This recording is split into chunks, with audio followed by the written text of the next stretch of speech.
They came from the far edge of the warp, storm silent at first, drifting like a dead fleet. No vox hail, no threat broadcast, not even the guttural roars that most traitor warbins spat across the void. Just a quiet hum, like distant whispering voices trapped in static. The Imperials thought it was interference. It wasn't! The first planet to fall was Vereta 6, a quiet mining world with little strategic value. That made the aftermath even stranger. When the relief fleet arrived, 3 weeks later, they found the cities intact. Machines still ran. Lights flickered, but the entire population, every man, woman, and child lay where they had died, eyes wide, mouths twisted open in silent screams. The autopsies found no wounds. Their tongues had dissolved into dust. At first, the Inquisition believed it to be demonic plague. But the audio logs from Veritasks told a different story. One more terrifying than any disease. A voice, trembling, stuttered through the distorted recording. They're taking our words! Emperor, help us! I can't speak! The log ended there, the speaker choking on his own silence. The word eaters were once mortal. Maybe even Astartes, though no one who survived long enough to speak of them could say for sure. Only that their armor was red like dried blood, carved with scripture long since blackened and burned. Their helmets had no vox apertures, only smooth blank plates etched with countless runes. They never spoke. They didn't need to. Where they walked, language unraveled. Written text peeled off walls like shedding skin. Data sleds turned to empty screens. Spoken words withered in the air, dissolving before they ever reached another ear. Even thoughts became difficult, slipping away like sand through trembling fingers. One survivor from the moon outpost. Kesserine 4 managed to transmit a fragmented psychic message before losing his mind. They feed on meaning, on memory.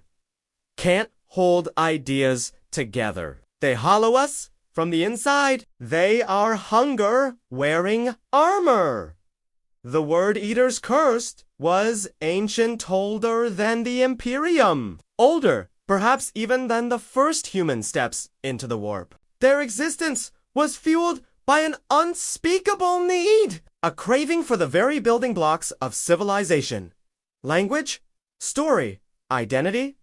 They consumed them utterly. Entire cultures vanished into their bellies, digested into nothing but scratches on their armor. Some said they served a forgotten chaos entity. Others whispered they were the remains of a Legion warband who had betrayed their own librarians in the heresy and been damned for it. Whatever the truth, their arrival marked not conquest, but erasure. When they struck Aurelian Prime, Resistance forces tried to mount a defense. They failed before they even fired a shot. Orders couldn't be spoken or written. Tactical icons on holomaps evaporated. The commander's speech dissolved into mute breaths. Vox channels hissed with shapeless white noise.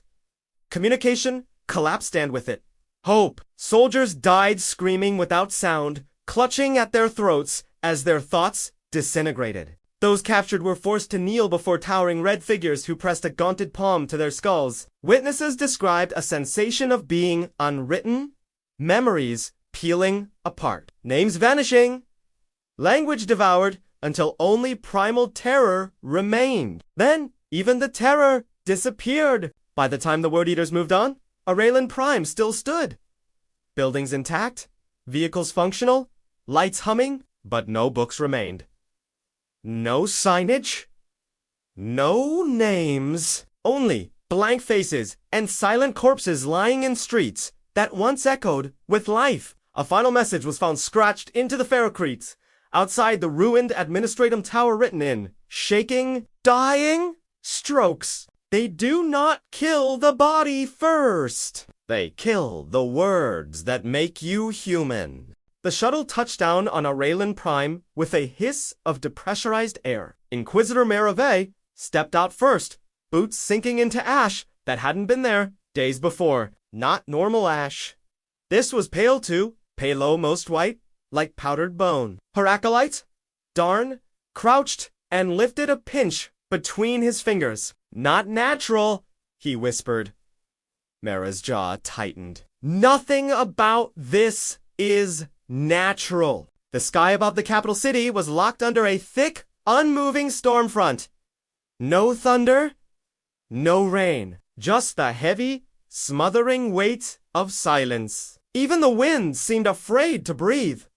They advanced through the outer district. Buildings intact, doors open, lights flickering. Not a single body in sight, but Mara felt them. Invisible fingerprints of psychic trauma pressed against her mind, shivering echoes of terror, like screams too small to be heard. Darn froze and pointed. A child's toy lay abandoned in the middle of the street. A stuffed Grox, its stitching torn open. Papers lay scattered around its schoolwork. Coloring sheets, but every surface was blank. Every page stripped of ink. It's happening, even after they're gone, Darn said. Mara didn't answer. She was staring at the marks on the ground footprints, human-sized but shallow, as if the person leaving them had been fading even while walking.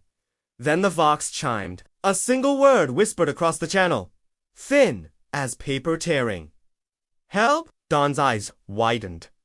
Survivor. Mara lifted her bolter, scanning the shadows. Hold! Position! That transmission didn't come from far. The voice came again closer, this time. Please, help. They followed it down a narrow service alley. The walls were covered in smeared black marks writing that had melted like wax and dripped into puddles of ink on the ground. At the end of the alley, a man crouched with his back to them, shoulders trembling. Mara approached carefully. Identify yourself! He turned slowly. His mouth opened, but no sound came out. His lips moved in frantic, desperate shapes, but the words disintegrated before they reached the air. His tongue was gray and cracked, like dying bark. Darn gagged. Got him? The man reached toward them, fingers shaken. His eyes were empty, literal hollows, where pupils should be. Not gouged, not burned, just blank, like the pages lying everywhere. Something moved behind him. Both Mara and Dawn snapped their weapons up. A towering figure stepped into view, a giant cloaked in crimson ceramite. Runes crawled across its armor, like living things, writhing under dim light. Its helmet was a smooth, featureless plate of obsidian. A word eater. Even without a mouth, Mara felt it speaking not into the air, but into her skull. A cold, sucking pressure yanked at her thoughts, peeling at her language like fingernails, scratching words off parchment. Words in her mind began to blur. Orders! Memories! Her name! Darn screamed, clutching his head. The sound cut off mid-cry. The word eater raised a hand. Black script spilled from its palm tendrils of broken syllables, like shredded pages caught in a storm. They twisted toward the kneeling survivor first. He didn't fight. He simply collapsed, his body falling into a pile of pale dust. Erased Mara staggered back, forcing what little psychic strength she had into a single thought. Run! But the Wood Eater's faceless helm turned toward her, and it began to feed. Inquisitor! Marave stumbled back from the towering Word Eater, boots skidding on the dust. That used to be a living man. Her ears rang, not with sound, but with absence. It pressed inward like a tightening fist, silence so deep it hurt. Darn lay on his knees beside her, clutching his skull, eyes squeezed shut. His lips moved without sound, mouthing prayers that were already dissolving. The Word Ida stepped forward. Its presence felt like a hole in reality, a vacuum that stripped meaning from everything it touched. Runes along its armor, each stealing something. Color drained from Mara's vision. Her thoughts flickered like a dying lumen. Hold together, she told herself. Hold! A whisper dragged across her mind. Not spoken, not heard. Mara Vey. Her own name, repeated back to her in a voice that wasn't a voice at all. It felt wrong, stretched thin, like parchment soaked in acid. The word eater wasn't speaking her name. It was peeling it. Mara roared and fired a bolt round directly at its helm. The explosion lit the alley in a burst of orange. Dust spun into the air. The giant didn't flinch. The runes dimmed for a moment, then flared brighter as if her attack had merely given it more to feed on. Darn suddenly lurched upward, screaming a soundless scream, mouth stretched far too wide. Black script poured from his throat like smoke, swirling into the monster's waiting hand. Darn! Mara grabbed his arm, but her fingers slipped through. His skin turning insubstantial, translucent. His outline wavered like heat distortion. He looked at her, eyes full of terror. Then his voice finally returned, not with words, but as a faint, broken vibration. Amara, it's taken me.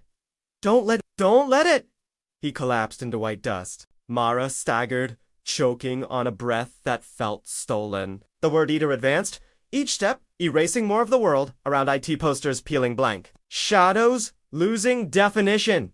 Even the air tastes draining from existence. She fumbled at her belt for the hexword sigil relic of old Terra, etched with symbols older than the Imperium itself. It glowed faintly in her hand, resisting the creature's pull. The word eater paused.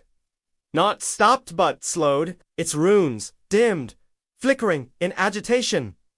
Mara seized the moment. She turned and sprinted down the alley, forcing her legs to move, even as the feel emotion itself seemed to evaporate beneath her. The edges of buildings smudged like wet ink. The sky bled into a flat, gray void. Behind her, the word eater didn't run. It simply appeared, step by step, reality bending, to place it always closer than it should be. The sigil in her hand burned hotter, fighting the erasure, buying her moments she didn't deserve. She burst into the open plaza at the center of the district Tanfros. Hundreds of statues stood there. Except they weren't statues. They were people. Soldiers. Civilians. Administoram. Krax. All frozen mid-step. Skin cracked. Eyes hollowed blank. Some reaching for others. Some clutching their heads. Some covering their mouths in final, panicked recognition of what was being taken from them. A cemetery of the unwritten. Mara's breath caught. Not from horror she had passed that long ago, but from a cold realization this was only the beginning. The word eaters didn't just erase people, they erased worlds. A shadow fell over her. The word eaters stepped into the plaza, runes brightening, feeding on the residual terror in the stone-like forms around her. Mara tightened her grip on the sigil. She had one chance left, and it meant facing the thing directly.